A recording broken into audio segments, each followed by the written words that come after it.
Welcome to A Popular History of Unpopular Things, a mostly scripted podcast that makes history more fun and accessible. My kind of history is the unpopular stuff. Death, disease, destruction. I like learning about all things bloody, gross, mysterious, and weird. No cannibalism in today's episode. Instead, I'm going to talk about fiery explosions. Hooray! But not just any explosion, mind you, the worst mining explosion in US history, which happened in West Virginia, the Monongah Mine Disaster. On December 6, 1907, a train of 14 very full mine cars filled with coal got stuck on the tracks, leaving the number 6 entrance of Monongah Mine. But things got rapidly worse as the mine cars broke and started careening back towards the entrance of the mine shaft. The clanking of metal on metal and all the damage it made on its way down caused sparks. And as the mine cars hit the floor all the way at the base of the Appalachian coal bed, it ignited pockets of methane gas and fine coal dust suspended in the air, and as a result, a massive explosion took place that claimed the lives of more than 362 men, but estimates are a lot higher than that. The Monongah Mine Disaster took place shortly after the American industrial period and in the early days of the Progressive Era. It was before the age of proper safety regulations, a time when workers would put themselves in harm's way every day just to earn a living. And though there were some unions, many of the mines in and around Monongah were not unionized, so the men went unprotected, and safety regulations were lax at best. This, coupled with the inherent dangers of underground mines, is what led to the worst mining explosion in American history. So today, we're going to take a look at the history of the Monongah Mine Disaster, but this is also one of those episodes where we learn a fair amount of science as well, because to properly understand what went wrong in Monongah, we need to understand the ins and outs of coal mining. So, let's get to it. First, as always, let's look at the historical, but in this case also the scientific context of the Monongah Mine Disaster. What was going on in history in this period of time, which led to the establishment of a mine in the northeast corner of West Virginia? And why coal, right? How did coal end up underneath the Appalachian Mountains, and how can there be explosions? So let's start with the coal itself. So, coal is a non renewable resource, a fossil fuel that formed from plants that lived hundreds of millions of years ago. And these plants rotted down and were buried under dirt and rocks and sediment and water and vegetation, all kinds of stuff. The deeper the plant matter was buried, the more heat and pressure it was subjected to over time. We call this process carbonization. And it turned all this plant matter into coal, which we use as a form of energy. Now, what we do with coal is we burn it. It's composed mostly of carbon, and when we burn it, it releases energy. So, since coal took millions of years to form, it's buried under different layers of rock. And when we find coal buried underground, we call it a seam, okay? A coal seam. Sometimes you'll also hear it referred to as a coal bed. And West Virginia, where the Monongah Mine is located, sits on a massive coal bed called the Pittsburgh Seam that stretches underneath the Appalachian Mountains from Pennsylvania all the way down to Alabama, actually, some 900 miles long and over 63,000 square miles in total area. That's a lot of coal. So, when one finds a coal seam, they of course want to mine it. There are actually a bunch of different ways that one might mine coal, so I'll give a brief summary of each type, the different ways you can go about getting coal out of the ground. The first basic way of doing it is what's called surface mining. So mining on the surface, pretty self-explanatory. But it only works if the coal is less than 200 feet underground. That's a little over 60 meters for my non-Americans. Basically, and I'm going to be simplifying some of the science here for everyone's benefit, but you remove the sediment and the vegetation and the rock on the surface to access the coal underneath. Again, as long as it is shallower than 200 feet. If that's possible, it's a pretty good way of mining coal, I suppose, because you can just pick at it from above without needing to worry about building tunnels or accumulated gases or explosions, etc. However, the environmental impact of surface mining is pretty bad. I mean, you're removing the surface above the coal seam, right? So, sorry to anyone or anything that's living on that chunk of land.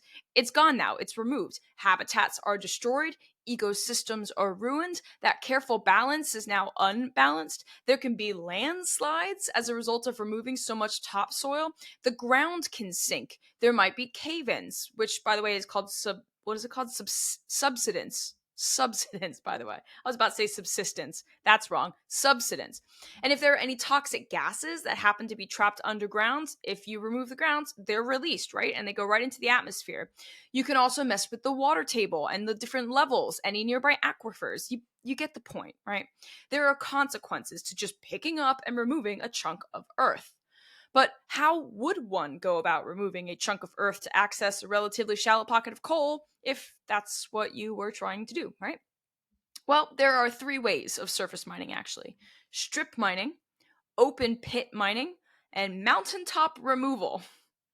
Strip mining is where you remove layers of earth in strips, sometimes usually with explosives. If you do it on a hill, because you can strip mine on hills as well, you're not doing rectangles, strips, if you will, but in the contours around the hill. Open pit mining is exactly what it sounds like. You dig a big old pit, sometimes we call it a quarry, and you mine out the coal. You can't really do this on hills or mountains, though. It's a flat landscape thing. So once the coal is exhausted from the pit or the quarry, it can be converted into something else, like maybe a big old landfill, right? We dug a big old hole in the grounds. Let's fill it with our crap now. That's very human, isn't it? Or sometimes with this quarry, you can do recreational things like making lakes or even scuba diving destinations. In fact, I learned to dive in an old rock quarry in Pennsylvania. It's pretty cool, actually. You can even still see the roads where the trucks would go down and like drive on the roads. You can still see the roads because they're a little bit higher than the ground, so it's pretty neat. The third way to surface mine is called mountaintop removal, also very self explanatory. You remove the tops of mountains, the entire summit, just bloop, right off the top. Once the top layers of rock and sediment and vegetation and whatever else that isn't the mineral you're looking for are removed, you use explosives to mine the coal. Or again, silver, whatever the target mine is. Does all that sound dangerous and bad for the environment? It should sound dangerous and bad for the environment because you're removing the top of a mountain. Like, there's consequences to that. And the excess stuff that you're removing gets put into nearby valleys, creating topography, right? We're removing the top of the mountain. It's got to go somewhere. And so they put it in valleys. And so you are changing, literally changing permanently the topographical feature of that mountain. And in doing so, you're going to change waterways. It's going to contaminate local water supplies too. Habitats will be destroyed. And yes, mountaintops can be habitats. And again, all of that nonsense from exploding and relocating all of the sediment, not only exposing the interior of the mountain, but all of that stuff is going to pollute waterways. It's going to pollute nearby towns. It's not great. And it's still done today. But all of those things are still done to this day. Now, again, surface mining and any of those techniques of surface mining only work if the coal seam or coal bed is less than 200 feet deep. So about 60 meters, right? If your coal is deeper than that, then you need to rely on underground mining. Delicious coffee. Now, in fact, most of the coal reserves in the world are only accessible through underground mining, including the 900-mile-long Pittsburgh seam, which the Monongah Mine accessed. Now, some underground mines can stretch as far as 1,000 feet deep, or 300 meters, down into the surface. That's so deep, right? Some underground mines will use elevators and mine shafts to go straight down to the coal seam. Others have steadier slopes with angle down into the depths before there's a precipitous drop. Underground mines appear to be less destructive, I suppose, because we're not blowing up the surface of the earth, but even that's debatable, to be honest. The risk, though, is not to the environment. The risk is incurred by the miner. Before I go over the risks incurred by the miners, let me first tell you about the three main types of underground mines, and then I can go into more specifics on which one was the Monongah mine. First, you've got long wall mining. Coal is basically removed in sheets that can be 3 foot 3 feet thick, 2 to 2.5 miles long. And since this is underground and not just exposed to the surface, the roof needs to be supported as you go, right? I mean, picture an old-fashioned mine. If you've ever seen a mine on TV shows or movies or whatever, picture an old-fashioned mine. There's those wooden structures that they put up every few feet, right? And they string up lighting from the ceiling. It could be old school gas lamps if you're watching a period piece, or electrical cables because you need to be able to see what you're doing. That's all standard stuff. Now, technology has gotten better so that we're not necessarily building like wooden support structures anymore. Now they use hydraulic supports to keep the ceiling supported. It's the same basic premise though. If you dig a hole underground, you need to prevent it from collapsing. Now, back in the old days, beasts of burden or mine cars or sometimes people would move the coal out to the surface, whether that be with an elevator or mine carts on a rail, what have you, right? That's your basics of underground mining. So you mine in big, long walls to get all that stuff out. Room and pillar mining, room and pillar, is typically where you'd have a main entryway into the mine, so like a main hall, if you will, and then rooms which are carved out of the coal to the left and right of the main room. The pillar part of it are really just big blocks of unmined coal. So you're drilling into the coal, making rooms, leaving a chunk of it to be your support pillar, making another room on the other side. Because again, you have to keep the ceiling intact. And these rooms were typically 30 feet wide. The pillars are usually 100 feet wide because they're doing all of the support. It creates little grids under the surface. Basically, if you were to look at like a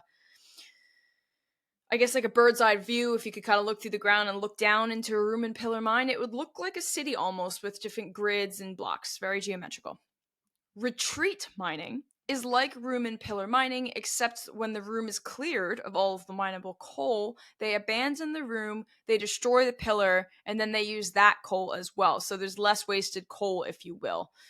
However, it's more dangerous because destroying the pillars means you have fewer support structures in your underground mine, and men are more at risk for cave-ins, right? They might get stuck under there in the dark with a limited oxygen supply. And potentially, depending on where the cave-in is, no way of getting out. Dangerous stuff. Now, the risks of underground mining, and I mean to the people who went down there, are pretty severe because not only are they constantly at risk for cave-ins, like I just mentioned, but they're also subjected to some pretty harsh air pollution. I mean, think about it. You're digging for coal, right? And I'll talk about how Monongah Mines got their coal out in a little bit, but you're digging for coal, and in the process, particulates are loosened and floating about in the air. You're breathing it in. Fine coal dust gets into your lungs. And after an extended period of time from breathing in all that fine coal dust, your lungs will get permanently scarred. The condition is known as black lung. The more scientific diagnosis is coal workers' pneumoconiosis.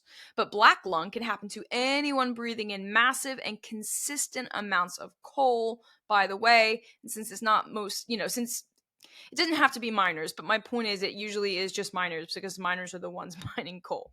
So it's considered a miner's disease. Now, this fine coal dust will get into your lungs and it will scar the tissue.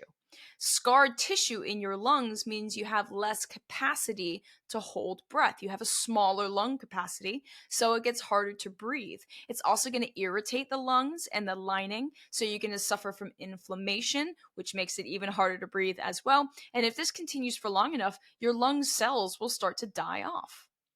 You may be asking yourself, Kelly, can't you just cough up all the coal dust and get it out of your system? You know, like when you have extra phlegm during cough, flu, and COVID season? Well, no. No, you can't. You can't just cough tiny, almost imperceptible particulates out of your lungs. If we could, it wouldn't be a disease, would it? Mining coal does more than just putting coal particles in the air, though. There's also a lot of gases that form alongside the coal, naturally occurring, that form when the coal is formed. And the most troubling of those is methane gas.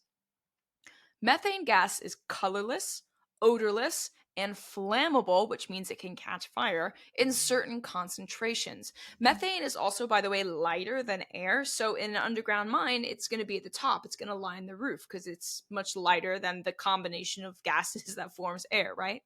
Now, only concentrations of 5 to 15% will explode when ignited or, in the presence of fire.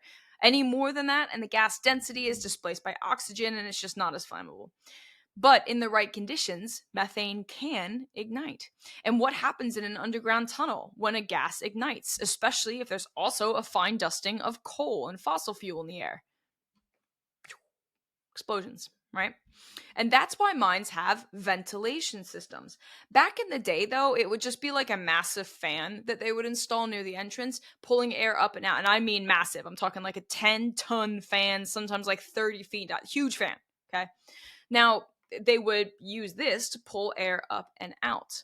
But in case that wasn't enough, they also had men whose jobs would be to, well, try to make conditions as safe as possible given the limited technology.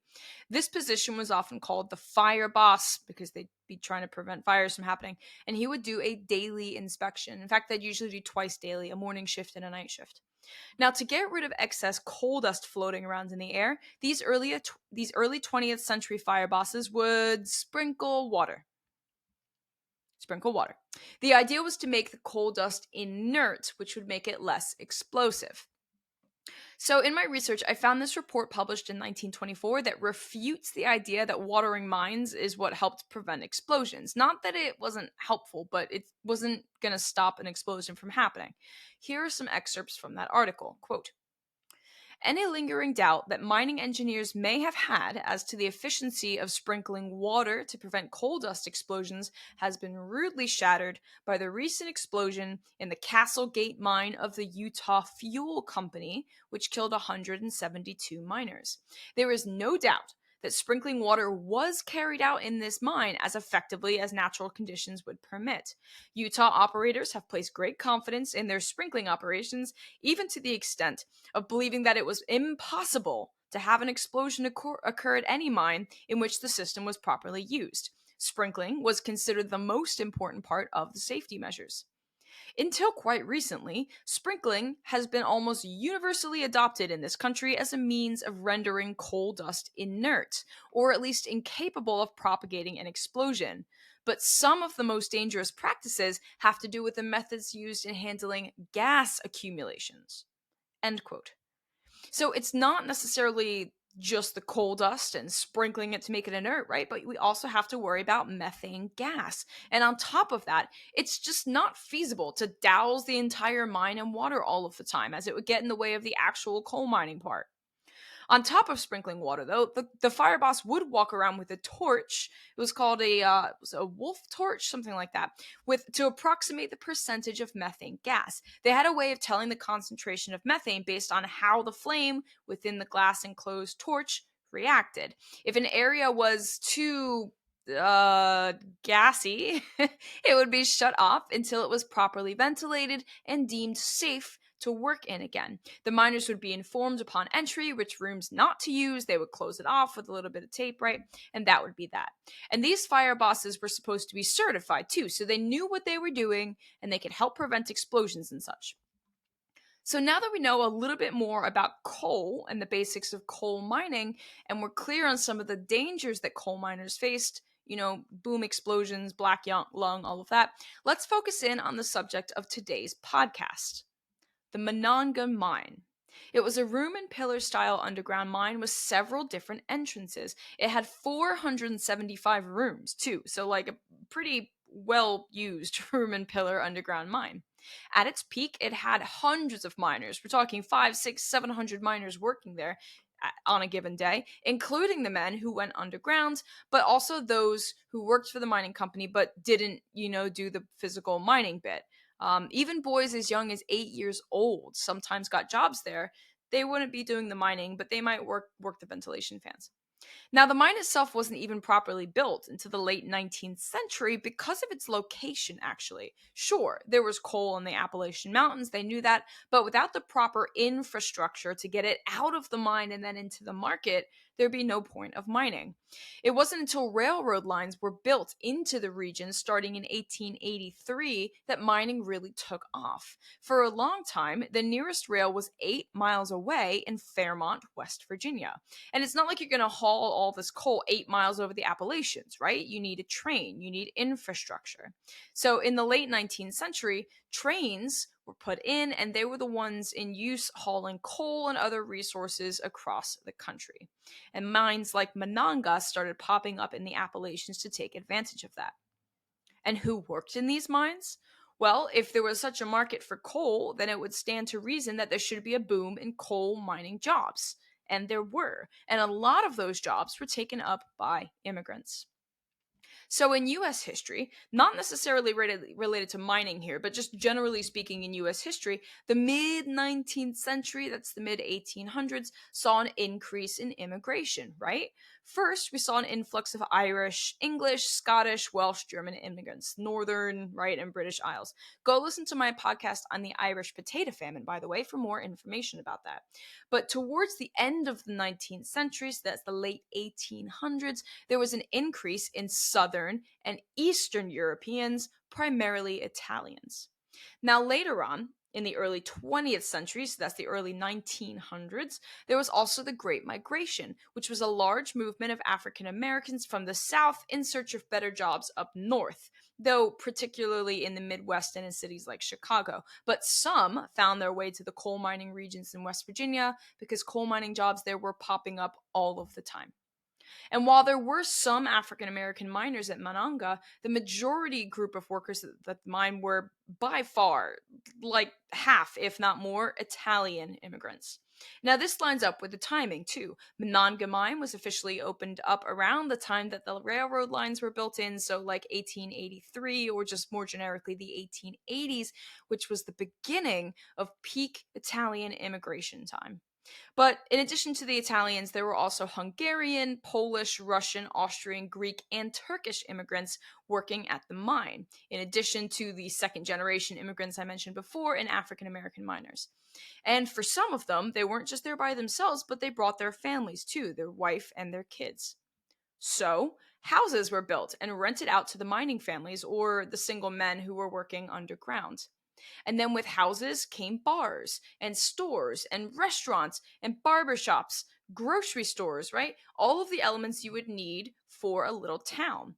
The houses, though, were as basic as you can get. Many of them didn't have plumbed in or running water, no phone or telegraph lines, no gas lines, and at the time of the disaster in 1907, no electricity either. Electricity came in the next decade. But it didn't really matter much because regardless of how Monongah Mine might look to us in the 21st century, we're sitting in relatively nice homes, right? Some nicer than others, sure, but most of us have electricity and plumbing, right? But it didn't matter because Monongah meant opportunity. The local newspaper in 1896 wrote, quote, "One of the most important places in this county, considering size, is Monongah, and it is also one of the principal coal and coke centers of the state. A great many people of the county do not realize what great dimensions Monongah has reached and would be surprised to know that the population is estimated at 3,000 in the summer, 2,000 in the winter. The population is an enterprising one and have great pride in their little city." End quote. Coke, by the way, not the drink, is a byproduct of heating coal at really high temperatures through a process called thermal distillation, which sounds awesome. It's basically the residue left behind from superheating coal.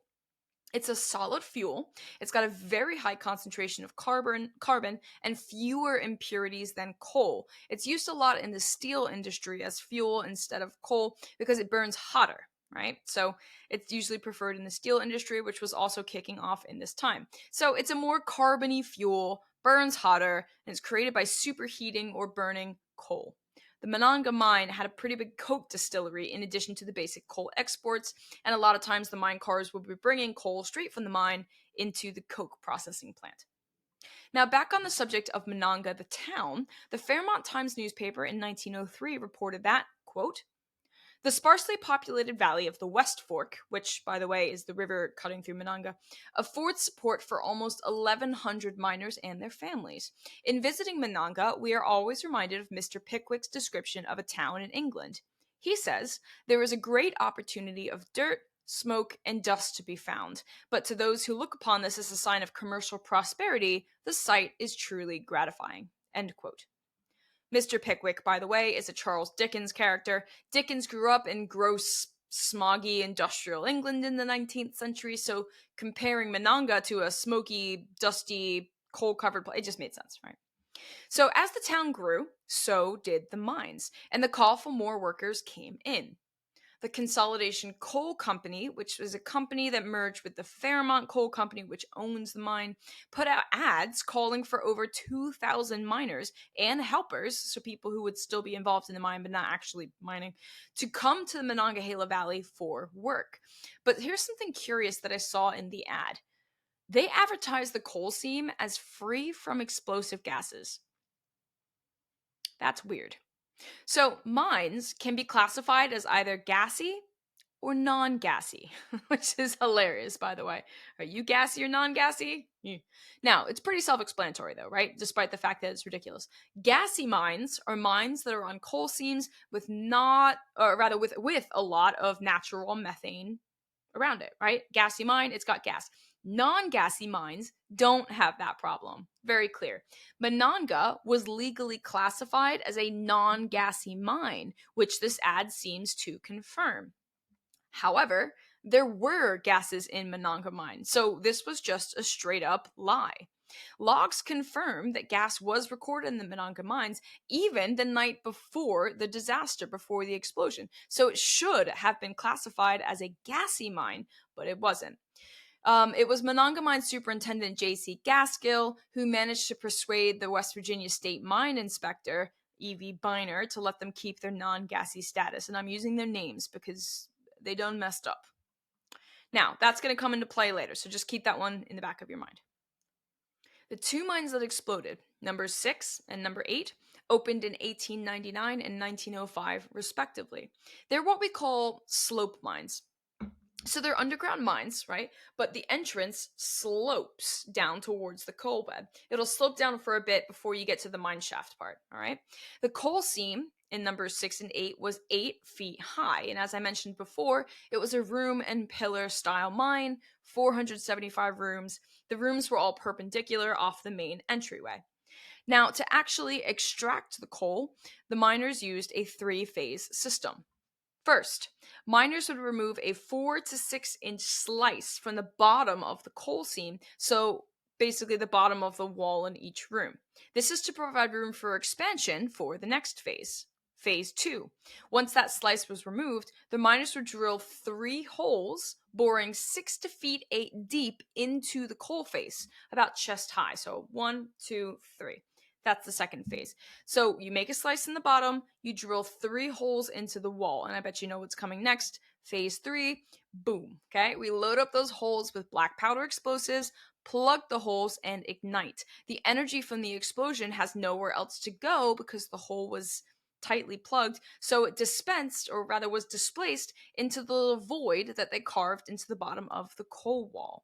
The result, ideally, would be that the coal face would crack from the explosion, break loose from the wall, crumble to the ground, where it would be mined, loaded into a cart, and removed.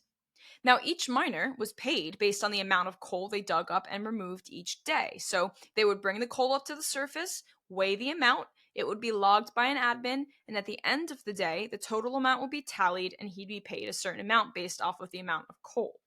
Non-miners, so the fire bosses, other jobs like that, would get a fixed daily rate, in case you were wondering. So anyway, since the pay was based on the quantity of coal produced, you could imagine that these men were looking to maximize their daily totals, right? And the easiest way to do this would be to find a faster way of mining coal, which would also usually mean cutting corners and using less safe methods. One such method was called shooting off the solid. It's the same basic premise, but you forego that first step of carving the 4 to 6 inch gap underneath it, and instead you just drill those holes and fill them with more explosives. So again, not creating that void into which the energy from the explosion could redirect itself. This would oftentimes just lead to more backfires where the plugs would shoot out from the force of the explosion because it's got nowhere else to go, and instead everything would just come flying out of the holes, sending sparks and coal dust and all kinds of nonsense into a very dusty and very flammable room. Theoretically, these shortcuts should not have been allowed, right? But the largely immigrant miners at Monongah were not paid very well, and there was just a lower than average pay for them in general. Working conditions were awful. Safety and health conditions were essentially ignored. They were underpaid, unprotected, unable to unionize, and a lot of that was because of anti immigrant sentiment, unfortunately. Like a lot of workplaces in the early 20th century, the pay and conditions were largely up to the owners of the business, in this case, the mine. If you were lucky, you found a good place to work. But if you weren't so lucky or didn't have a choice, frankly, you might end up in a really unsafe workplace. Monongah was one of those. On Thursday, December 5th, 22-year-old Lester Emmett Trader, who was one of the fire bosses, did an overnight inspection of the number 6 mine. He sprinkled water around to help with the coal dust, and he checked for methane. Trader had noted some levels of methane gas accumulated down there, so he made a note in his log and he left the book in the foreman's shack. He didn't actually tell the foreman, which is unfortunate, but at least he did his, he took note, he put it in the book, he put the book in the shack, did his job, went home for the night. Now, Lester Trader was not a certified fire boss. He was shadowing the previous one and took a job when it opened up, but he wasn't actually certified by the state mine inspector. Here's what Lester said of how he even got that job. Quote, "The way I got to be fire boss was due to the fact that one of the fire bosses developed rheumatism and couldn't make his rounds, and I helped him. And then, when another fire boss quit, I took over the job. But because I was not certified, they kept me on night shifts so I wouldn't run into the mine inspector." End quote. But anyway, since Monongah was incorrectly and illegally recorded as a non-gassy mine, Trader didn't actually have to be certified because there weren't gases there, the risks were supposed to be lower. But we all know that that was just a lie anyway. It was a gassy mine, and there was gas accumulating in mine number 6 that day. And that was all on top of the normal clouds of fine coal dust in the air, exacerbated, of course, by the shortcuts men were taking in shooting off the solid and improperly blowing up the coal face to get more money at the end of the day. And listen, I don't blame the workers, by the way. I don't. I blame the company for not paying them enough, looking the other way with their shortcuts, having untrained safety guys, and just generally not caring about safe mining practices. So the next day, Friday, December 6th, 1907, 10:30 a.m., 19 mine cars are being pulled out of mine number 6 with a wire rope. Remember that Monongah has slope mines, so the cars were being pulled up the slope over a bridge that was going to cross the West Fork River and towards the coke processing plant on the other side. But just as the mine cars full of coal reached the top of the slope, a little pin securing the line to the rope snapped, and all 19 of those cars fell back down the slope, gaining speed as they went, careening into the bottom of the mine. There was nothing there to stop them. Each cart had around 2 tons of coal, so you're looking at 36 tons of coal and a whole bunch of metal falling down into a mine shaft full of workers, coal dust, methane gas, which was recorded the night before. Bad situation. There was a derailing switch in case something like this happened. You were supposed to have a guy watching it, and if something was like happening like that, you could derail the cars. The mine cars would essentially be pushed off the track, right? But the operator was told to do 2 things at once. He was watching out, being ready to hit the switch when ready, but he was also operating the ventilation fan. 2 very important safety jobs. And it just so happened, of course, that right as the mine car snapped, the operator had turned to check the ventilation to make sure that was on properly, so he missed that tiny 1, 2, 3 second chance that he had to prevent disaster. And again, I'm not blaming the worker here. The company should never have had one man doing both of these really important jobs. In fact, this guy had even told the foreman that it would be impossible for him to focus on both at the same time, but they essentially just told him to deal with it. Now, as the mine cars fell back into the mine, they knocked out electrical wires. So you've got loose live electrical wires flopping all over the place. It knocked out wooden supports, which caused cave-ins. You name it. It was just a disaster. And as the cars hit the bottom, they brought with them a rush of air going in the wrong direction because the air is supposed to be pulling out, not going in. So that's disturbing basically all the different pockets of things. So you've got light methane gas, which remember is lighter than air and floats. All of that is now moving around the mine. It's not isolated into small pockets, and then you've got all that coal dust floating around too, out of the voids, into the main spaces, swirling into the chambers, and almost instantly after the mine cars hit the ground, they ignited. Now, we don't know if it was maybe the miners' lamps that caught fire with the methane and the coal dust, or maybe the electrical wires triggered the explosion. I don't know, but the result was the same. Mine 6 and 8 unfortunately had different entrances, but they shared an underground space. So the explosion happened in one mine, transferred to the other, and went out both entrances. First it was 6, and then it was 8. And it was so loud, in fact, and subsequent shockwaves so powerful that residents of Fairmont, Virginia, 8 miles away, heard it and felt it. Now, many of the miners underground died in the explosion, but not all of them. A handful of Italian immigrants in mine number 8 found their way to a dead end that wasn't actually far from like the riverbed and the surface. It just kind of had worked its way up. And they knew that there was a cracked roof there already, so they managed to squeeze out a little hole that they managed to dig into the ceiling there, and they got out. As well as a lot of black smoke. They were choking as well. But, that's it for the most part. When they got out, they turned around, and instead of seeing the entrance to mine number 8, they just saw a massive crater, which, by the way, is still there, permanently altered the landscape. Mine rescue teams weren't a thing yet in the United States, despite the fact that other disasters had happened before Monongah, so it was up to the individual mining companies to come up with contingency plans. If something does go awry, what's the plan, right? It's kind of a basic thing that you do. Fairmont Coal, or its merged partner Consolidation Coal, or even the state of West Virginia, they didn't have any plans. Now, the town of Monongah rallied around, and a few standout leaders within the company, who obviously weren't in the mines, organized a rescue effort. Now, they had to reestablish ventilation. That's like the first thing to do, because if the whole thing is filled with gas and smoke and stuff, nobody's going down there to rescue, right? So any survivors as well, they'd be suffocated. We have to fix the fans. Both of the ventilation fans were damaged. The one at number 8 was gone. The one at number 6 was still there, but badly damaged, but at least it was still physically there and could be fixed, I suppose. The explosion, by the way, that carried away the fan at number 8, it was a 10-ton fan, just to give you an idea of the size and the power of that explosion. It took 25 minutes after the initial explosion when the first line of volunteers entered mine number 6 looking for survivors. Please imagine for a moment being stuck underground with a lot of black smoke and toxic fumes for 25 minutes before anybody's able to get down there and help you. Not great, right? There are also no gas masks at this time. It's not really a thing so much in the United States yet, or anywhere. So there's no gas masks or anything to help them. So they're subjected to all kinds of harmful gases when they do get down there. Now, one of the things they had to look out for was called black damp. It's a mix of carbon dioxide and nitrogen, but no oxygen, which means we can't breathe it, right? And also white damp, which is pretty much just carbon monoxide, not dioxide, monoxide. Carbon monoxide is also a deadly silent killer, right? You can't see it, you can't smell it, but it can kill you pretty quickly. After damp is the term for the toxic gases left behind in a mine after an explosion or a fire, which could also be black damp or white damp. They're all kind of related to each other. So miners stuck in this after damp could only really spend about 15 minutes at a time looking for survivors.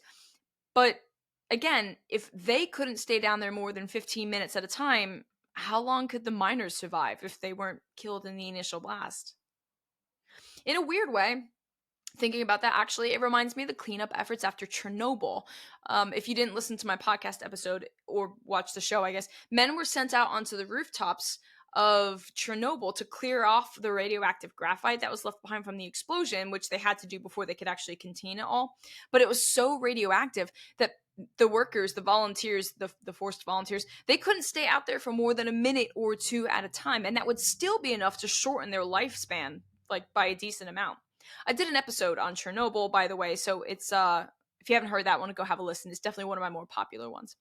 A lot of science in that one too, if you like the sciencey episodes, because I have to teach you how a nuclear reactor works before you can understand how it exploded. So go listen to that one. It's pretty cool. Anywho, there was one other survivor. You've got the 4 Italian immigrants who made their way out of mine numbered 8, but you also have one Polish immigrant, a miner who was rescued alive somehow still from mine number 6, 6 hours later. Everyone else down there, and whoever was unfortunately near the entrance to the mine when they exploded, officially recorded as 362 men and boys, though likely closer to 500, died. 362, but probably 500 people dead. Some of the miners died from the force of the explosion. Some died from flying debris as a result of the explosion.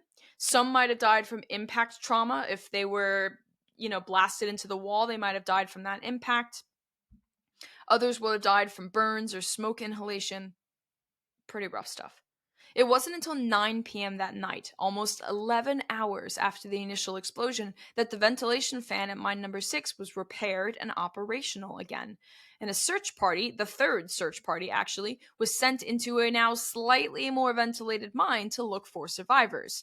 They were only able to get about 1,700 feet in from the entrance before deadly gases forced them to turn back. And of course, all they found were bodies anyway, no survivors.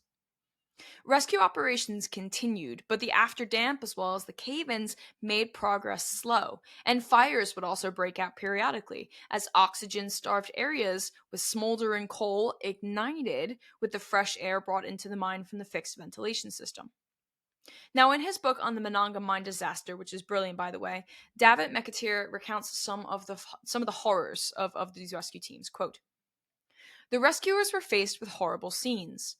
A headless body sat in the seat of a cutting machine, its hands still gripping the handles of the machine. The rescue effort had become a recovery effort. Those miners who were in direct line of the explosion force were the most mangled. Some were completely destroyed, others were split open as a result of being thrown violently against the mine. Legs and arms of others were blown or mashed off by the debris as it fell on victim," reported the Baltimore Sun, which pointed out that the bodies were so thoroughly destroyed that only small parts survived and would never be recovered or accounted for. For some, death was not instantaneous. Some miners were found suffocated. One held a pencil and paper in his hands. Several miners were found holding their glass safety lamps, attempting to relight them as the afterdamp extinguished both the lamp flame and the miner. One man was found clutching his handkerchief in his right hand, trying to cover his mouth in a futile attempt to block the gas. One miner was found with a spoon in his hand, eating his last meal." End quote. So, in my final thoughts here, there were so many factors to consider when we look at what went wrong with the Monongah Mine disaster. Coal mining is a dangerous proposition anyway, because not only do we have to consider the environmental hazards of coal mining, but of equal importance is the damage that coal mining can do to the workers, especially workers who are underpaid and cutting corners to make ends meet, and were not allowed to unionize, which means they were working in unsafe conditions. The mine itself was filled with coal dust and methane gas, which was reported, but nothing was really done about it. The man responsible for making sure the mine cars couldn't go careening back into the depths was overburdened with two jobs, and he just happened to be focusing on the other job when the whole incident happened. There were no proper contingency plans put in place either, so that when a disaster did happen, there was not an immediate response. The two mines, though they had separate openings, were connected underground to access more coal, which means that if one had an incident, the other would have to be involved too. So, when a freak accident sent those mine cars back into mine number 6, the combination of factors caused the residual gas and coal dust to explode, killing an unknown number of men and boys. And I do mean unknown, because the final count, that 362, was estimated by the guy in charge of the record books, but there were certainly more people off the record working down there than officially reported. And again, that estimate ranges as high as 500. In the aftermath of the Monongah Mine disaster, public outcry did eventually encourage proper safety regulations and public oversight over these mining companies that had way too much power over their workers. It reminds me a bit of the Triangle Shirtwaist Factory fire in 1911. The factory owners would lock the women into the factory so they couldn't leave, and the conditions inside were just god-awful. One misplaced cigarette in a wastebasket full of cloth set the whole place ablaze, and all the workers, locked inside, burned to death. It was over 100 women. These miners had little choice in the health and safety of their jobs either. A majority of them were Eastern and Southern European immigrants looking for a new life in America, but there were also second generation Americans from Northern Europe and African Americans who had resettled there with the promise of good, consistent labor. But because the mining companies had little to no regulation, cut corners, and had a general disregard for their workers, the Monongah mine was a ticking time bomb. Thank you for joining me for this episode of A Popular History of Unpopular Things. My name is Kelly Beard, and I hope you've enjoyed the story of the Monongah Mine Disaster. Thank you for supporting my podcast, and if you haven't already checked out my other episodes, go have a listen. You can also support me and my show on Patreon. Just look up A Popular History of Unpopular Things and join as a cannibal, an explorer, or a historian. Be sure to follow my podcast, available wherever you listen, even on YouTube, so you know when new episodes are dropped. And stay tuned to get a popular history of unpopular things.